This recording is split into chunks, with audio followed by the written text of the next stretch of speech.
अस्सलामुअलैकुम प्यारे दोस्तों।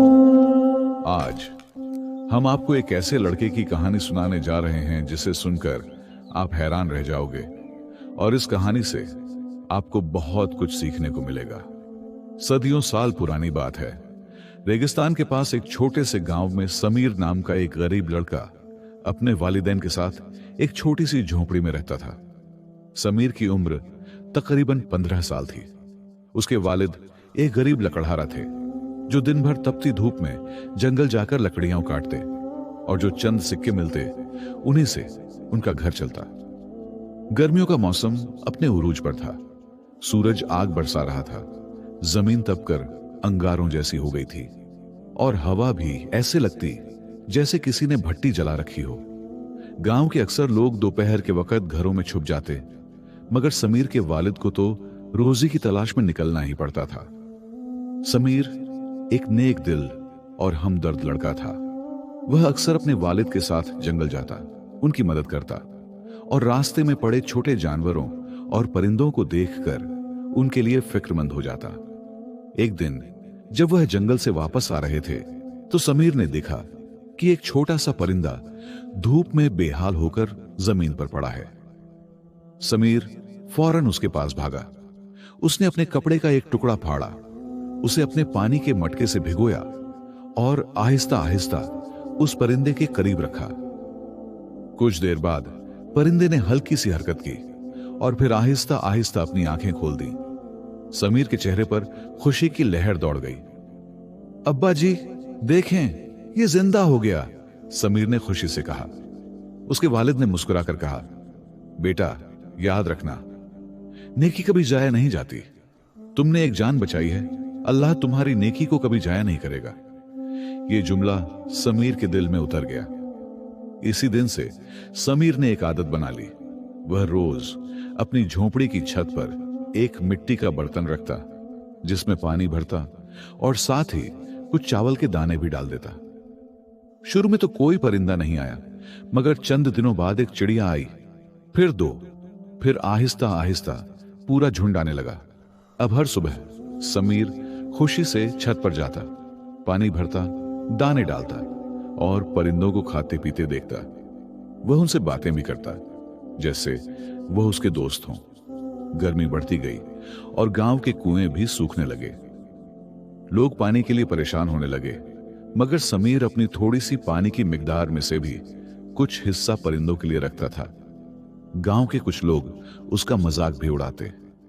अरे समीर, खुद के पास पानी नहीं और परिंदों को पिला रहा है, एक शख्स ने तंज किया। समीर ने मुस्कुराकर जवाब दिया, चाचा ये भी तो अल्लाह की मखलूक हैं, इनका ख्याल रखना भी तो हमारा फर्ज है। लोग हंसकर चले जाते, मगर समीर ने कभी अपनी आदत नहीं बदली। एक दिन दोपहर के वक्त गर्मी अपनी इंतहा पर थी। जमीन से भाप उठ रही थी। समीर अपने घर के बाहर बैठा था कि अचानक उसने देखा कि एक बूढ़ा मुसाफिर लड़खड़ाता हुआ गांव की तरफ आ रहा है। उसके कपड़े गर्द से अटे हुए थे और वह प्यास से निढाल लग रहा था। समीर फौरन उठा और उसके पास भागा। बाबा जी आप ठीक हैं? उसने फिक्रमंदी से पूछा। बूढ़े ने कमजोर आवाज में कहा, बेटा पानी। समीर एक लम्हा भी जाया किए बिना अंदर गया और वही पानी ले आया जो उसने परिंदों के लिए रखा था। उसने वह पानी बूढ़े को पिलाया। बूढ़े ने पानी पिया और उसकी आंखों में जिंदगी लौट आई। बेटा तुमने आज मेरी जान बचा ली, बूढ़े ने दुआ देते हुए कहा। समीर ने आज इसी से जवाब दिया, बाबा जी ये तो मेरा फर्ज था। बूढ़ा मुस्कुराया और उसकी आंखों में एक अजीब सी चमक थी। याद रखना बेटा, तुम्हारी ये नेकी कभी जाया नहीं जाएगी। ये कहकर वह आहिस्ता आहिस्ता आगे बढ़ गया। समीर देर तक उसे जाता हुआ देखता रहा। उसे महसूस हुआ कि जैसे ये कोई आम आदमी नहीं था। इसी रात जब पूरा गांव नींद में डूबा हुआ था, अचानक मौसम बदल गया। तेज आंधी चलने लगी। रेत के तूफान ने पूरे इलाके को अपनी लपेट में ले लिया। लोग घबराकर अपने घरों में छुप गए। समीर भी अपने वालिदैन के साथ झोंपड़ी में बैठा था, मगर उसके दिल में एक अजीब सी बेचैनी थी। और फिर अचानक उसने अपनी छत पर जोर जोर से परिंदों के परों की आवाज सुनी।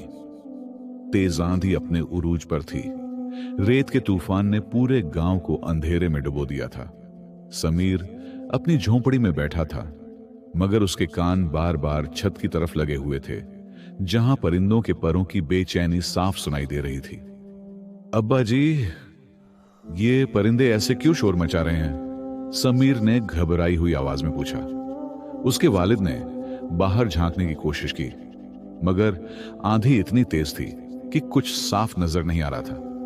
बेटा, शायद ये तूफान से डर गए हैं, उन्होंने जवाब दिया, मगर उनकी आवाज में भी तशवीश छुपी हुई थी। समीर से रहा न गया। वह फौरन उठा और दरवाजा खोलकर बाहर निकला।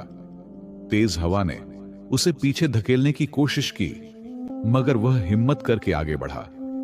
जैसे ही वह छत के करीब पहुंचा, उसने हैरत से देखा कि दर्जनों परिंदे उसकी झोंपड़ी के ऊपर मंडला रहे हैं। वह जोर जोर से चीख रहे थे, जैसे उसे किसी खतरे से खबरदार कर रहे हों।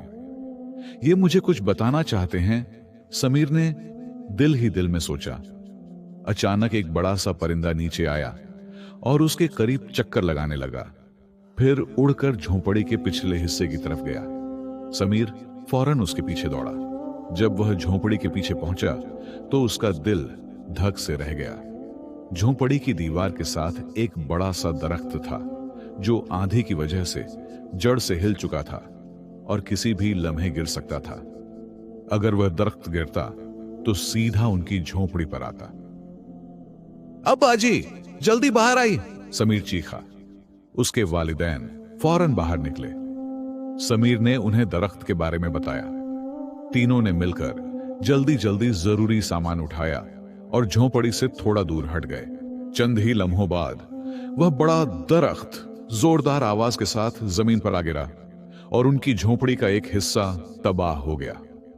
समीर के वालिद के चेहरे पर हैरत और शुक्र के जज्बात एक साथ उभर आए। बेटा, अगर तुम्हें परिंदों ने खबरदार न किया होता तो आज हम। वह बात अधूरी छोड़कर आसमान की तरफ देखने लगे। समीर की आंखों में भी आंसू आ गए। अब्बा जी, ये सब उन्हीं परिंदों की वजह से हुआ है, जिन्हें हम पानी और दाने देते थे। उसके वालिद ने उसके सर पर हाथ रखा और कहा, देखा बेटा, नेकी कभी जाया नहीं जाती। तुमने इनका ख्याल रखा, आज इन्होंने तुम्हारी जान बचा ली। तूफान कुछ देर बाद थम गया, मगर गांव में काफी नुकसान हो चुका था। कई घरों की छतें उड़ गईं, दरख्त गिर गए और लोग खौफजदा थे। अगली सुबह जब सूरज निकला तो गांव वाले नुकसान का जायजा लेने लगे। जब उन्हें पता चला कि समीर के घर वालों की जान सिर्फ परिंदों की वजह से बची है, तो सब हैरत में पड़ गए। वही लोग जो कल तक उसका मजाक उड़ाते थे, आज उसके पास आकर कहने लगे, समीर, तुम ठीक कहते थे, हमें भी परिंदों और जानवरों का ख्याल रखना चाहिए। समीर ने मुस्कुराकर कहा, यह सब अल्लाह की मखलूक है।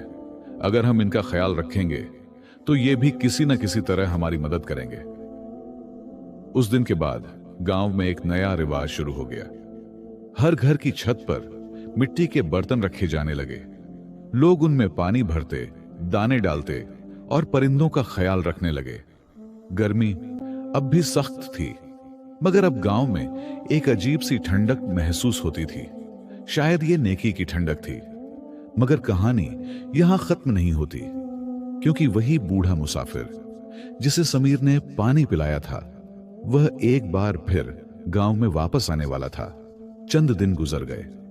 गांव के हालात धीरे धीरे बेहतर होने लगे।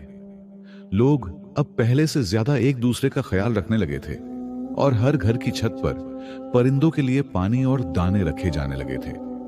गर्मी अभी तेज थी, मगर गांव का माहौल बदल चुका था। एक दिन दोपहर के वक्त जब सूरज आग बरसा रहा था और लोग अपने घरों में आराम कर रहे थे, अचानक गांव के दाखिली रास्ते पर एक जाना पहचाना साया नजर आया। वही बूढ़ा मुसाफिर समीर उस वक्त अपनी झोंपड़ी के बाहर बैठा मटके में पानी भर रहा था। जैसे ही उसकी नजर बूढ़े पर पड़ी, वह फौरन खड़ा हो गया। बाबा जी, आप फिर आ गए, समीर ने खुशी से कहा। बूढ़ा मुस्कुरा दिया, मगर इस बार उसकी आंखों में पहले से ज्यादा गहराई और सुकून था। हाँ बेटा, मैं वादा करके गया था ना कि तुम्हारी नेकी जया नहीं जाएगी। समीर के वालिद भी बाहर आ गए। उन्होंने अदब से बूढ़े को सलाम किया और उसे साए में बिठाया। समीर फौरन पानी लेने लगा, मगर बूढ़े ने हाथ उठाकर रोक दिया।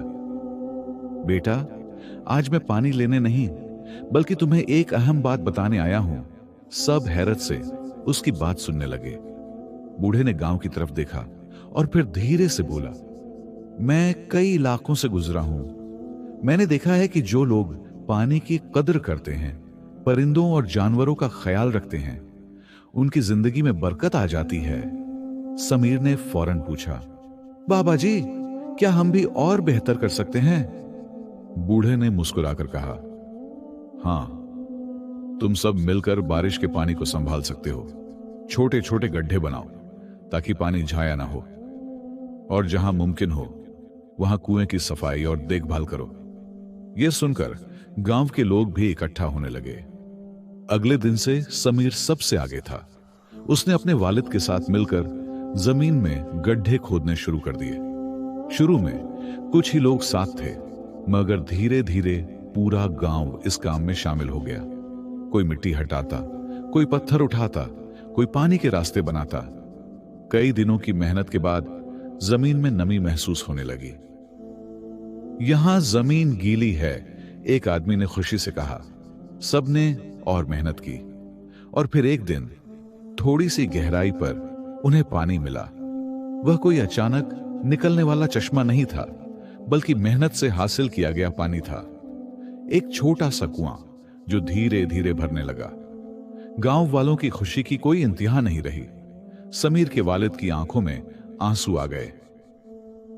यह सब तुम्हारी नेकी और मेहनत का नतीजा है बेटा, समीर ने मुस्कुराकर कहा। नहीं अब्बा जी, ये हम सब की मेहनत और एक अच्छे मशवरे का नतीजा है। जब सब लोग खुशी मना रहे थे, समीर ने इधर उधर देखा, मगर वह बूढ़ा मुसाफिर कहीं नजर न आया। वह खामोशी से जा चुका था, मगर अपने पीछे एक बहुत बड़ा सबक छोड़ गया था। उस दिन के बाद गांव में पानी की कमी काफी हद तक खत्म हो गई। लोग अब सिर्फ अपने लिए नहीं, बल्कि परिंदों और जानवरों के लिए भी पानी रखने लगे। गर्मी अब भी होती थी, मगर अब कोई प्यासा नहीं रहता था। और समीर, वह अब भी हर रोज अपनी छत पर पानी और दाने रखता था, क्योंकि वह जानता था कि नेकी सिर्फ एक दिन के लिए नहीं, बल्कि पूरी जिंदगी के लिए होती है। सबक: नेकी कभी जया नहीं जाती, लेकिन नेकी के साथ समझदारी और मेहनत भी जरूरी है। अगर हम गर्मी में परिंदों और जानवरों के लिए पानी रखते हैं, उनका ख्याल रखते हैं, तो यह सिर्फ एक नेकी नहीं, बल्कि इंसानियत है। छोटे छोटे कामों से शुरुआत करें, पानी रखें, दाने डालें और पानी को जाया होने से बचाएं।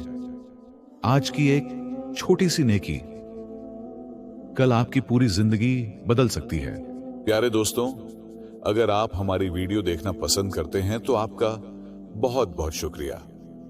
अगर आपको हमारी यह वीडियो अच्छी लगे तो इस वीडियो को लाइक करें और हमारे चैनल को सब्सक्राइब जरूर कीजिए। आपका एक क्लिक ही हमें और भी अच्छी अच्छी वीडियो बनाने का मौका देता है, और हो सके तो एक प्यारा सा कमेंट भी जरूर कर दीजिए।